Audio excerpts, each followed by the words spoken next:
Whenever I climb a famous mountain of Yamagata, I'm always intrigued by the story behind the mountain.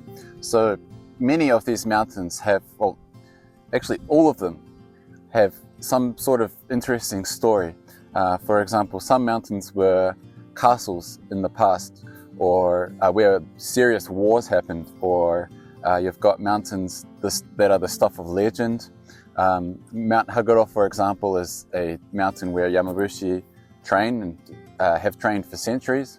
And today I'm at Mokuzo-yama in Shinjo City, but I searched and searched for the story behind this mountain and I couldn't find anything. The only thing I could find is a guide of how to hike it, which is definitely helpful, but it doesn't really help for what I want to do with this project.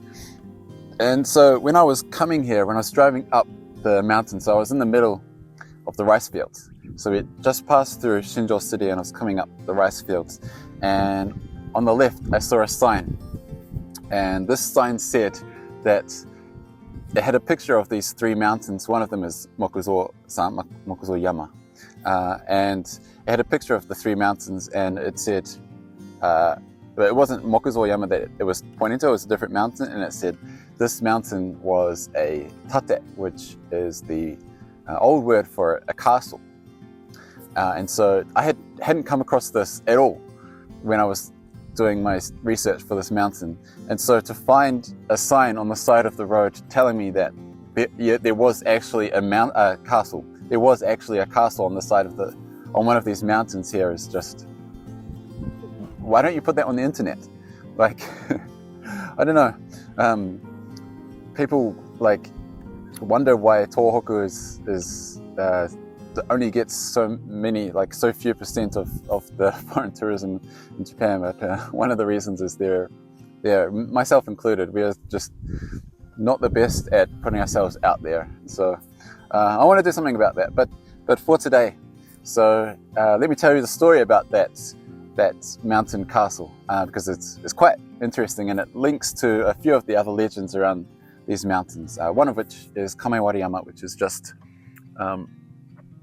past the pylons, just down that way. I remember looking at the pylons when I was climbing Yama. So this is Mokuzo-yama. Mokuzo-yama is the southernmost point of the Kamuro Renpo, the Kamuro Alps, and the Kamuro Renpo run along the Ou Samyaku, so the Ou Alps, I think, or Ou mountain range.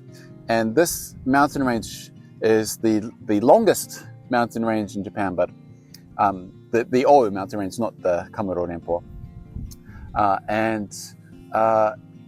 But the Kamuro Renpo are part of the Ou mountains. And today I climbed Mokuzo-yama, and it was very similar to Okinasan, which is another mountain on the Ou Samyaku, just maybe about an hour south of here in Obanazawa, not even an hour. The climb up Mokuzo-yama is pretty tough, if I'm being honest. So there are a few points where it got pretty steep and you had to climb up for, at one point you had to climb up for about half an hour, quite steep slopes. It was pretty tough, and you might be able to tell by the color of my shirt. Yeah,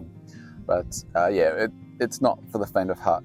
But it was good. It was a really good climb. You're climbing through the forest basically the whole way till you get to this hut, and that's the Mokuzo Sanso, the Mokuzo mountain hut. And then from the hut, it's another half an hour or so, and you get to the summit of Mokuzo-yama.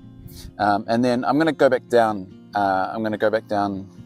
So I'm going to do a loop. So when I climbed Okinasan, it was a loop as well.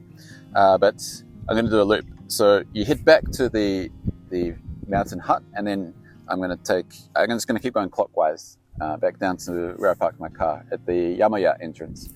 And so one of the mountains is actually Sankakuyama, which means triangle, Mount Triangle. So there's nothing there but a bunch of TV pylons, but I don't know, it's got a cool name, Mount Triangle. For more legends of Japan, I hope you'll check out my video on Mount Okina, which has a legend about a stag and an old man. Or definitely check out my video on Hokariyama, or Mother Hunter Mountain, because that's got a pretty crazy story behind it.